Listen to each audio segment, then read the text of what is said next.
La croissance économique de la CEMAC est frappée par les effets de la crise sanitaire liée à la Covid-19.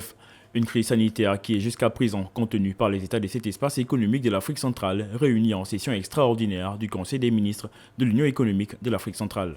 Nos travaux de ce jour seront pour l'essentiel consacrés à l'évaluation de la situation macroéconomique dans notre zone, la CEMAC, en contexte de pandémie du Covid-19 et aussi à l'analyse des mesures de redressement. La relance de la croissance économique et une sortie des crises rapides sont prioritaires pour les dirigeants de la CEMAC en vue d'un rayonnement économique de cette sous-région. La mise en œuvre des premières réformes a abouti, entre autres, à une consolidation budgétaire basée sur l'élargissement de l'assiette fiscale et sur l'amélioration de la qualité de la dépense publique.